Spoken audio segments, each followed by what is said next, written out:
Hey Chelton, I'm here at the office of one of our longtime ministry partners, Chariots for Hope.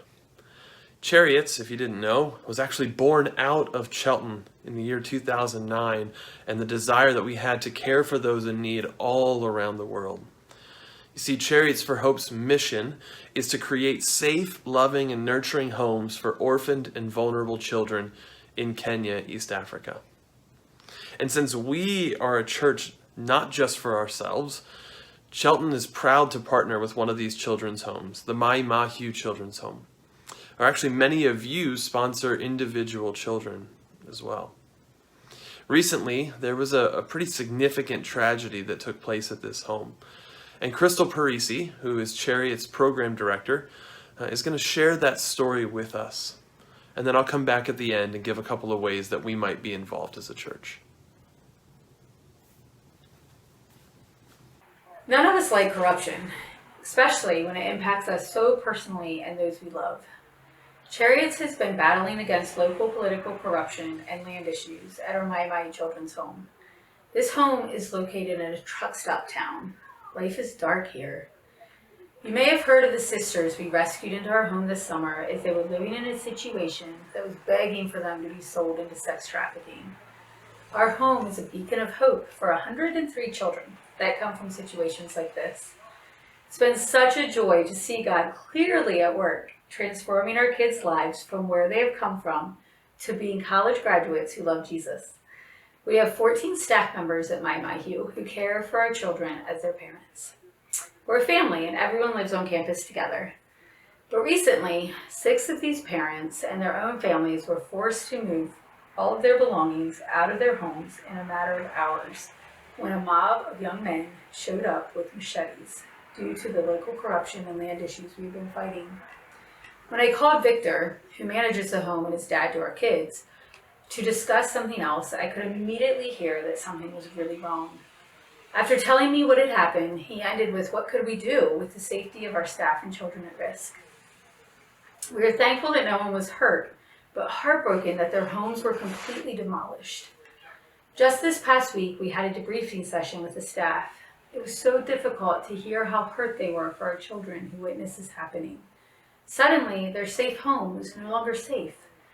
Suddenly, our mission of providing a safe, loving, and nurturing home was taken away. As much pain as our parents were experiencing for themselves and their own biological children, they were crushed by the impact this has had on their home. In the developing world, there's no such thing as insurance plans to cover costs for something like this when it happens. The police are not always the good guys, and the court system cannot always be trusted. Corruption can be found anywhere. Can you imagine living apart from the children that you are loving and caring for daily? These 6 parents have had to find temporary housing in town to commute back and forth to our home. One of these parents is our cook. He begins cooking breakfast at 4 a.m. and now he has to walk to work on top of this in the dark through a truck stop town. Our social worker is also one of these parents. Her heart is heavy with the burden of having to leave our home soon after dinner rather than spending the evening with our children. We are overwhelmed by the commitment of all of our staff to make accommodations despite the tragic situation, but we need them back on campus. Our children need them back on campus. Will you please consider helping us? Thank you, Crystal. And wow, what an opportunity we have in front of us to do what is near to the heart of God. As James 1:27 says, to look after orphans and widows, the vulnerable in their distress. Here are 2 important ways that you can be involved. The first is to pray for this need. Set a reminder on your phone each day to lift up the children and the staff at this home who are continuing to be affected by this tragedy. Secondly, consider how you might give financially over and above your regular giving to the Chelton body to help meet this need that's come up. Chariots is in need of $175,000 to rebuild the staff housing units and bring the staff back on campus. And how cool is it that we have the opportunity to be a part of what God is doing?